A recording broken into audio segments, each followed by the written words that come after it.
Hey guys, for our last new unit of this class, we're going to talk about a little bit what we did last week and incorporate a new part that you learned in Math 2. So if you look up top, those are the standard form of our circles. That's our end goal.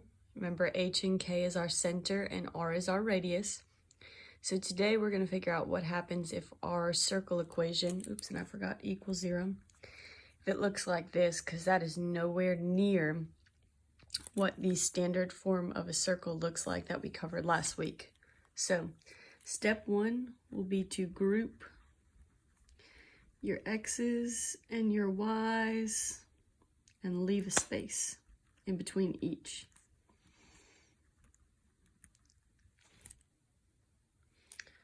So I group my x's. I see an x squared and a 16x, and when I group them, I'm going to put a blank.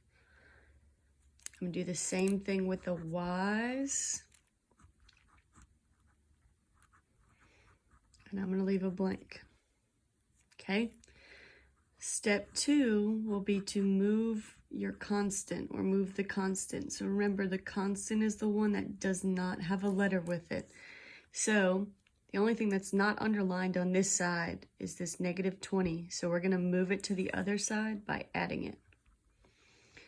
And I ran out of room, so I'm going to go down here, but it should be one long line. So this would give me 20. And because I have 2 spaces on the left-hand side of the equation, I'm going to put 2 spaces on the right-hand side of the equation. Okay? The next step, or the last step really, is going to be to complete the square. So for those of you that do not remember that, here's what we do. We're going to take half of the b term. So remember, in a quadratic, the b term is the one that has the x. So we're going to do this for the x's and for the y's. So the b term here would be 16. So I'm going to take 16 and I'm going to take half of it. I'm going to divide it by 2. After we're done with that, we're going to square the answer. So I'm going to take 8 and I'm going to square it. That's going to give me 64. So I'm going to put 64 in the blank that goes with the x's and in the first blank over here. I repeat this same process for the y's now. So which one of these would be the b term? Well, this one, because that's the one with the y. So I'm going to take negative 22 and divide it by 2. It's going to give me negative 11. Be careful. Remember what I preached while we were in class. If you're going to square a negative, put it in parentheses. Negative 11 squared is 121. So I'm going to put that here and here.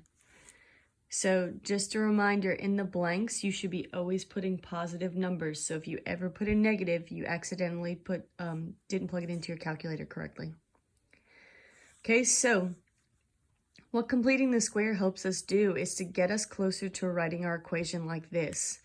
By completing the square, you've made each letter a perfect trinomial. In other words, if I tried to x factor this, 2 numbers that multiply to be 64 and add up to be 16, well, that's 8 and 8. The answer is always right here, right? Because if I tried to x factor 2 numbers that multiply to be 64, add up to be 16, my factors would be 8 and 8. So I could take my x values and I can write them like this. Because if I have the same factor twice, I could just put squared. Okay, the plus is what comes next. I'm going to repeat the same with y. So if we tried to factor what multiplies to be 121 and adds up to be negative 22, well, it'd be negative 11 and negative 11. Again, the answer was right here. So this parenthesis would be y minus 11 squared. To get the right-hand side, we'd add these 3 values together. And of course, I left my calculator. So we got 5, 6, 7, 8, 9. I think it's 195. If I butchered that, I apologize. Doesn't look like I did. Okay, so you've just created your standard form for your equation of a circle. And guess what? Same deal as last week. I can identify the center if it asks me to. The center would be at -8, +11, and the radius would be whatever the square root of 195 is. It's not a perfect square, so I don't know off the top of my head, some decimal. Okay. Same deal if this looks a little bit different. So if this is example number 2, I guess I'll call it.